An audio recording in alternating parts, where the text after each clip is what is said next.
Why perhaps police are either feeling more emboldened to act the way they are in relation to these show directions is because of the messaging that comes from Dan. He's not... From Dan? You guys don't listen to Dan, you listen to Shane, right? Well, everybody listens to Daniel Andrews. He's the Premier of our state and he tells us what to do on a daily basis.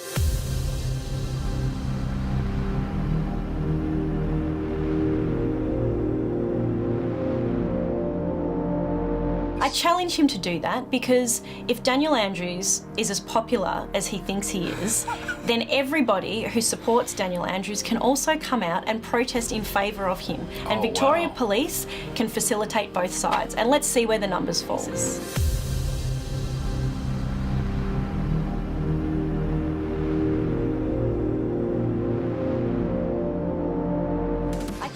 I don't know how closely tied Shane Patton is to Dan Andrews and how that relationship works in terms of there being a separation of government and police. It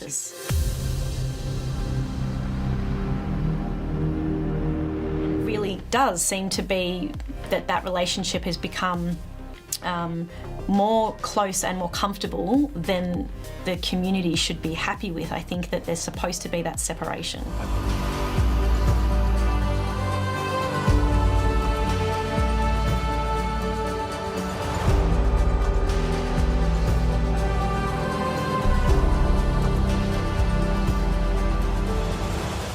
Acting Senior Sergeant Krystle Mitchell joins us on the show today. I'm honoured that you would choose to come on here. I'm here for a number of reasons. I see my organisation being used during this pandemic and it troubled me greatly. I've been in the police force for 16 years and I currently work at Gender Equality and Inclusion Command. It's the best job I've ever had in Victoria Police. I love it. I love my job. I couldn't be happier in terms of the work that I do on a daily basis. But behind that is all of my friends that are police officers, that are working the front line and are suffering every day, enforcing show directions that the vast majority, or certainly a great majority, don't believe in and don't want to enforce. Well, I haven't taken a poll, and I don't think Victoria Police would dare take a poll either. Yeah. The consequences of me being here today is that I will be resigning from Victoria Police effective the end of this interview. Wow. Because the consequences of me coming out publicly would be dismissal.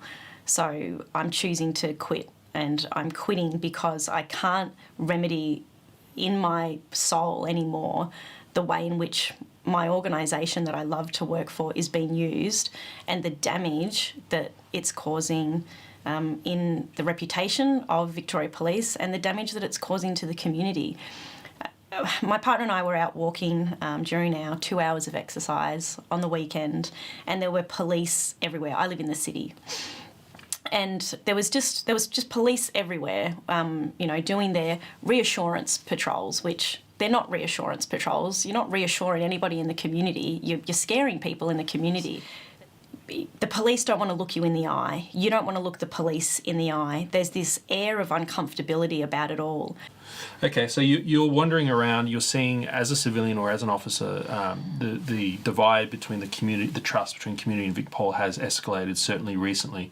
Is this in any way connected to the protests and the protest response, or was it before that? I think that it's been growing since March 2020. The show directives then, the lockdowns. Yes, yeah, absolutely, because the way in which we police now has completely changed, and a vast majority of the focus of policing is on show directions that are infringements on your everyday liberties and rights to just freely live in a democratic society. And I guess it's not something that any police officer, when they signed up to be a cop, ever thought that they would have to do or want to do. And that's evident in the videos. You only need to see the videos online from the various independent media where you can see the awkwardness in the conversations that police have, the shame that they have. They don't want to be enforcing these directions. They have families that are suffering under these show directions, and they're suffering under these show directions. But until these Cho directions are appropriately contested at a relevant court of law, these police are obligated to fulfil their duties and to enact those directions. So what about the argument that they... Well, I mean, that's why you're sitting here in this studio, is that you've decided that you can't ethically continue with this kind of thing, right? What about the argument that they simply should refuse an order? What would happen to an officer who said, no, I'm not going to arrest Zoe Bueller like that? Yeah. I'm going to... Because you told me on the phone that there is an actual process in which you're supposed to do arrests like that, and it's not being followed, like many of your procedures are being thrown out the window. So there's different ways in which you can arrest an offender. There's no one set standard. But for example, I think the example that I gave to you was that quite often we would make appointments via the phone. So we would call the offender up and say, listen, you need to be interviewed and arrested for this offence. Would you like to come in on this day, and we'll do the interview, and whatever happens, happens. That's something that wasn't afforded to Zoe, and I wondered why, as a pregnant woman, that she couldn't have been afforded the same opportunity to make her way down to the police station to be interviewed for those offences. And I was grossly offended when I saw a pregnant woman have her hands placed behind her back and handcuffed. Because to me, where was the welfare concern for her if she fell over? She had no ability to protect herself, and that disturbed me greatly. Isn't this the job of the police, to enforce these rules to keep us all safe? And that's in part why I'm here, because I hate this divisive language that is being used, and I'm failing to see any leadership from Daniel Andrews, from his administration, from Lisa Neville or Shane Patton when we're talking about what's going on and these issues, and they are using divisive and maligning language about all protesters and calling protests illegal. I just think is ridiculous. The only reason that protests are illegal is because Daniel Andrews made it so. And I think that it was absolutely within his ability and his administration's ability to work with Victoria Police to ensure that people could still fundamentally, peacefully protest safely during a pandemic. I mean, he's been able to make exemptions and provisions in other circumstances. Brothels were allowed to stay open during the height of one of our blowout cases. Brothels were allowed to stay open. You explained to me how you can maintain a safe distance in one of those circumstances, yet he's not been able to work with Victoria Police or anybody to say, okay, well, look, but the right to peacefully protest is a fundamental human right. Let's make sure that we still allow our citizens to do that. And try and make it safe or something. And try and make it safe, absolutely. And I think that we could have done that because Victoria Police in the past has had an excellent relationship with various protesting cohorts in terms of organising those protests and making sure that they occur safely. So by Daniel Andrews making protests illegal, he is responsible for the increase in violence that has occurred as a result from police and from protesters, because the police are now there to enforce a law that says, well, you're here and I have to arrest you and I have to fine you. And then you have protesters that are saying, I just want to be here, peacefully protest and say my piece about what I think of Daniel Andrews and these Cho directions. So by making it illegal, Daniel Andrews, in my opinion, has escalated the violence that is occurring. I feel more concerned about, where my morals sit if I didn't come out and do something and say something. In part, the reason that I wanted to do this whilst still serving and wearing the uniform today is so that the community can see that it isn't all police that are against them, and for police to see that it isn't all protesters that are coming there to fight with you. It's a minority. There's a minority on both sides, and they're the ones that are getting the attention in the media, the minority of the police that are using more force than is necessary to effect these arrests at protests or to enforce Cho directions. And we've seen that play out. And those members will be held to account. They are held to 462A of the Crimes Act, and any civilian who's been arrested can make a complaint if they feel that more force was used than is necessary. So that's the directive under the 462A of the Crimes Act, about force not being disproportionate to the objective. Okay. And all police know this. It's one of the first things that you're taught at the academy. Right. So those police that have used more force than is necessary will be held to account. But they are the minority of police that are using excessive force, in my opinion. Conversely, I believe also that it's the minority of protesters that are going there to start fights with police. And I say that from a position of someone who lives in the city, right? And most of these protests have occurred in the city. Yeah. So I would choose to take my daily exercise, my hour exercise, at the time that these protests were occurring. I've seen the police line up.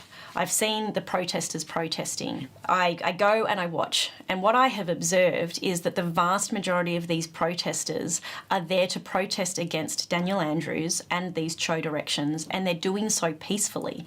They are chanting, they're singing, they're dancing, they're calling for people to join them, and they just want to be heard.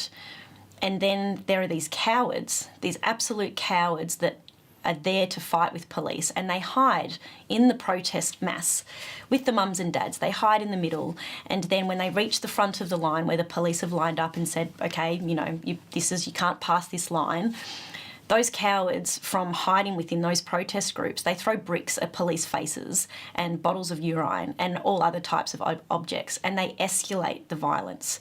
Police have to respond to that, and as a result, police do respond and they do escalate, and then innocent protesters who haven't done anything wrong get caught up in that mayhem. And in that mayhem, those cowards run in, they coward punch cops, they kick them when they're on the ground, they break bones, they run away, and then they have the audacity to say that it was the police who initiated the violence. And I've got no issues with Shane Patton, Daniel Andrews or Lisa Neville specifically identifying those people and saying that they are thugs and that they deserve to be held to account. Yes. But generalising that all protesters are there for one reason, and that's to bat on with the cops, is wrong. Generalising that all protesters are just there to incite violence and aren't there to fight for your freedoms is wrong. And we need to stop generalising both camps, because we do have on one side a number of police that think all of the protesters are there to fight, and then you have on the other side a whole bunch of protesters that think that the police are just there to whack them with a stick. Please explain what CERT and PORT are for everyone. Critical Incident Response Team, and PORT is Public Order Response Team. And they drive that tank thing that says rescue vehicle? For the purposes of the protests, I think it's been used as an intimidation tactic. Okay. Because it has like a big gun thing on top, a big turret. It does, yeah. You guys are pointing guns at us. Rubber bullet-filled guns, but still, this is a new thing. I never thought I'd see. I never thought that I would see that either, and it concerns me that we're escalating our protest response when I really believe that had Daniel Andrews allowed for it, Victoria Police could have coordinated peaceful protests, and we wouldn't see the damage being done to Victoria Police reputation and the hate from the community. There's a lot of members that call in sick. They won't go to the protests because they don't want to be a part of it. I'm sitting here as a police officer, saying to other police, don't malign all of the protesters. They're not all there to fight with you. They're struggling, and their anger and their dissent is with Daniel Andrews and his administration. It's not with you. And to all of the protesters that are going to these protests, I want to tell them, the cops that are there, they don't want to fight with you. They don't want to shoot rubber bullets at you. One or two do. Any member that engages in that activity is still required to justify themselves under 462A. So, is that what they're being told on the inside, though? Because I'm hearing stories of, I don't know what the right word is, but of command and higher officers like inspectors revving up the troops and telling them you won't be held accountable. Go hard. If that's true, it's an incredibly dangerous and irresponsible comment to make as a supervisor, because those members will absolutely be hung out to dry if it's found that they've used more force than was necessary. That will happen. Because every person who has had an interaction with police during these CHO enforcements where they've been arrested and force was used, if that person feels that it was more force than was necessary, they absolutely have a right to make that complaint to Professional Standards Command or to IBAC, and the complaint will be investigated. And I know what people say, oh, that's police investigating police, Yes. nothing will happen. Yes. I worked at Professional Standards Command for 6 years. I can tell you with a strong degree of certainty that those matters are investigated, and they are investigated properly. And if members cannot justify their actions, they are held to account. Well, I think that the reason or the issue in why perhaps police are either feeling more emboldened to act the way they are Yes. in relation to these CHO directions is because of the messaging that comes from Dan. He's not from Dan? You guys don't listen to Dan, you listen to Shane, right? Well, everybody listens to Daniel Andrews. He's the Premier of our state, and he tells us what to do on a daily basis.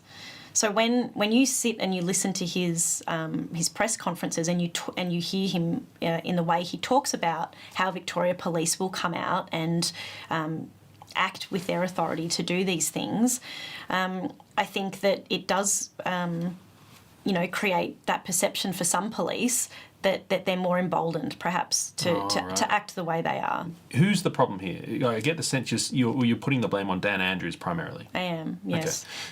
I don't know how closely tied Shane Patton is to Dan Andrews and how that relationship works in terms of there being a separation of government and police. It seems to be breaking down. And it really does seem to be that relationship has become more close and more comfortable than the community should be happy with. I think that there's supposed to be that separation. As a police officer, I must remain apolitical. Every police officer has to remain apolitical. And I just felt that it's absolutely impossible for me to have such strong convictions and feelings and opinions about what the Daniel Andrews administration is doing to the Victorian community and not being able to say that. And not just not being able to say that as a police officer, but our own police force has instituted recently a new policy that says that you can't even have that opinion in your private life on social media or in public discourse. You can't like a politician's Facebook page. You can't like their comments. You can't follow them on Twitter. I didn't know they were cracking down on your political freedoms as a civilian. Yes, so they've got policy that is infringing on our private lives to be politically engaged. And in March 2020, when all of this first came out and Daniel Andrews announced his mask mandate, I completely freaked out. I have a medical exemption in relation to childhood trauma around having my mouth covered. So when that mandate came out, it completely triggered in me all of those experiences, feelings and fears, and I just thought, I don't know how I'm going to cope. I'm a police officer and also I'm trying to be a civilian. How am I going to survive this? And so I got onto my Facebook page, which is private. It didn't have my real name on it and it didn't have a picture of me. And I wrote, "Fuck you, Dan." And that's what I posted. I was angry. Probably and what you just said. Yeah, go on. And that's what I posted. And I got reprimanded. These issues we're talking about, disgruntled members who are struggling. I've personally raised it with Shane Patton twice. He and his office seem completely disinterested in reaching out or working with the community. I would challenge Daniel Andrews to work with Shane Patton to develop a policy that allows for people to peacefully and safely protest during a pandemic.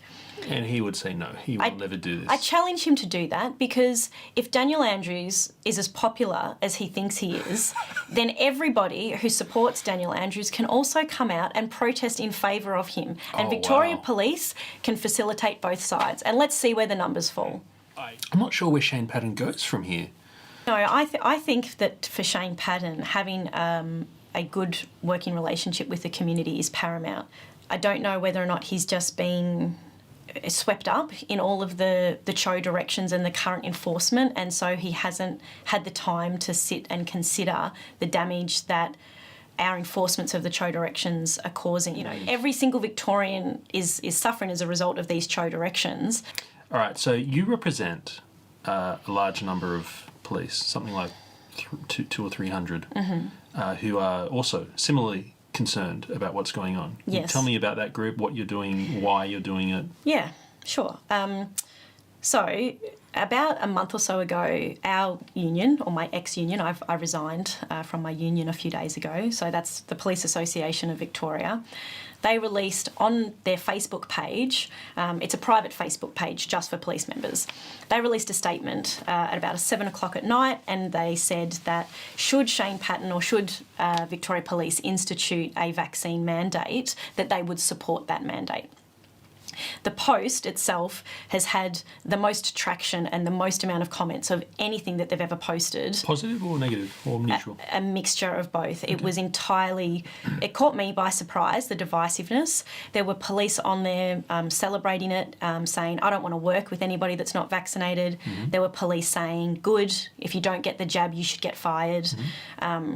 And there was a lot of hurtful, hateful, divisive comments by people of that persuasion.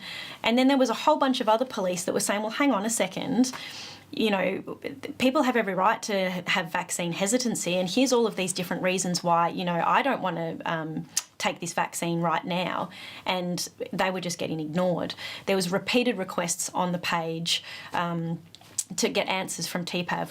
TPAV, you said that you sought legal advice and that's why you've come to this decision. What was that legal advice? They didn't tell us. So I'm sitting there watching this unfold on this page, and I'm thinking, geez, this is pretty big news. And then I started to message privately a couple of the members from within the group, and we started to form a small support group, because we thought, you know what, we need to lean on each other now, because if this mandate comes in, what are we going to do?